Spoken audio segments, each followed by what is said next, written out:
गुरुजी, स्वर्ग में कौन जाता है? प्रिय भक्तगणों, हमारे धर्म ग्रंथों में जो व्याख्या है उसके अनुसार तो स्वर्ग कोई भी जा सकता है।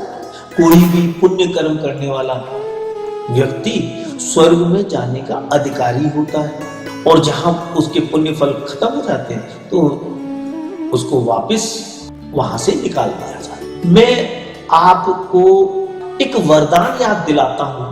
जब देवता और दानवों के बीच में युद्ध छिड़ा तो राजा इंद्र ने महाराजा दशरथ, भगवान श्री राम के पिता दशरथ से निवेदन किया कि वो आकर उनकी तरफ से राक्षसों से युद्ध करें। तो राजा दशरथ भरत जी की मां केकई के साथ, यानी अपनी जो अति प्रिय पत्नी थी केकई रानी के साथ युद्ध के लिए प्रस्थान कर गए। तो वो जीवित ही भगवान श्री इंद्र की तरफ से, जीवित ही स्वर्गाधिपति राजा इंद्र की तरफ से युद्ध के लिए केकई के साथ देवताओं से युद्ध करने के लिए, तो वह जीवित अवस्था में ही उस स्थिति को प्राप्त हुए।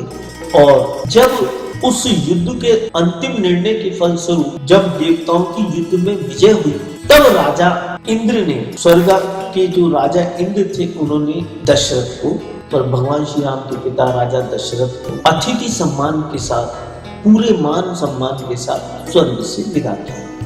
उनकी आवागमन करी पहले, फिर उनको पूरे सम्मान के साथ रानी केकई और राजा दशरथ को विदा किया। उसी युद्ध में एक बार राजा दशरथ का पहिए, जो रथ का पहिया था, वह टूट गया था देवताओं दानवों के बाणों के प्रहार से। राक्षसों की बाण के प्रभाव से वह पहिया टूट गया था।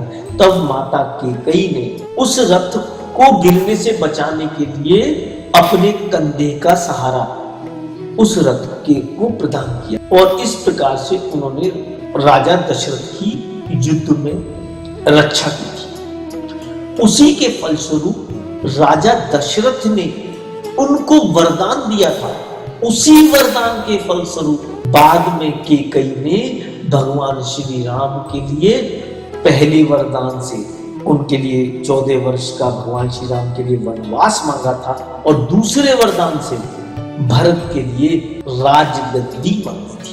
तो बात हम कर रहे थे स्वर्ग, तो अपने अच्छे यानी पुण्य कर्मों के प्रताप से प्रतापी होकर उस पुण्य कर्मों का फलों का उपभोग करने के लिए व्यक्ति विशेष या वह आत्मा स्वर्ग का आनंद लेने के लिए जाती है, और जब उस पुण्य फल का प्रभाव समाप्त हो जाता है तो उस आत्मा को वापस वहां से आना पड़ता है।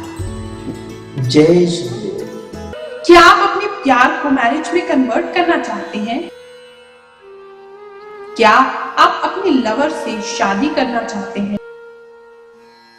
क्या आपके प्रेम संबंधों में, लव अफेयर्स में खटास आ गई है? तो आज ही विश्व के 133 देशों में प्रसिद्ध शनि मंदिर वाले परम पूज्य गुरु रजनीश ऋषि जी से अपनी सभी समस्याओं का समाधान जानिए। परम पूज्य गुरु रजनीश ऋषि जी से हमारे वैदिक शास्त्रों के अनुसार अपनी परेशानियों को दूर करने के उपाय, रेमेडीज जानने के लिए अभी लॉग ऑन करें www.shanidev.us पर। होम पेज पर उपलब्ध एस्ट्रोलॉजिकल एडवाइस बटन पर जाएं।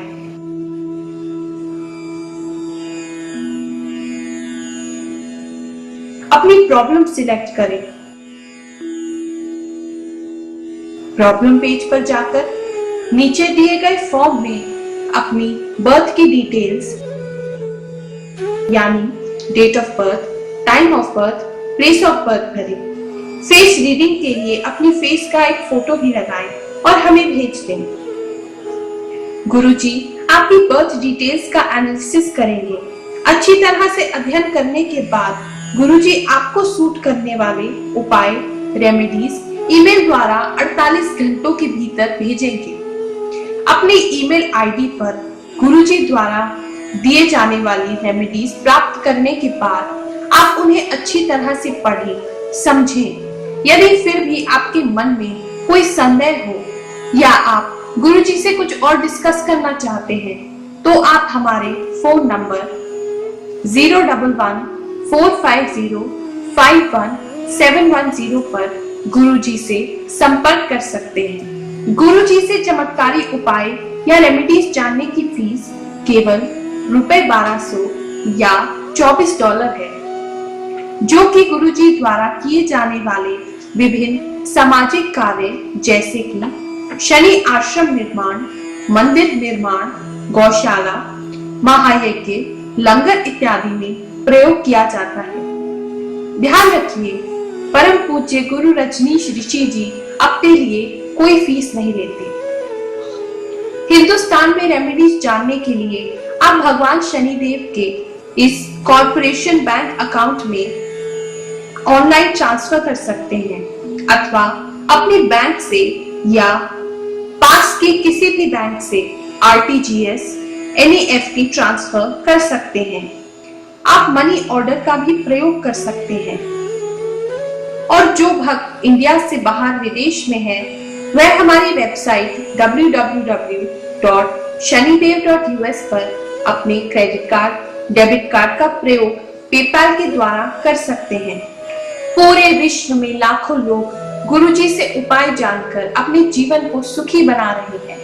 तो आप भी गुरु रजनीश ऋषि जी की शरण में आए और अपना जीवन सुखी बनाएं। इस बात का अवश्य ध्यान रखें कि गुरुजी किसी भी प्रकार का पास्ट, प्रेजेंट या फ्यूचर नहीं बताते। वह केवल आपकी परेशानियों को दूर करने के लिए, आपके भाग्य को चमकाने के लिए, आपके फ्यूचर को बेहतर बनाने के लिए उपाय सुझाते हैं। जय शनिदेव।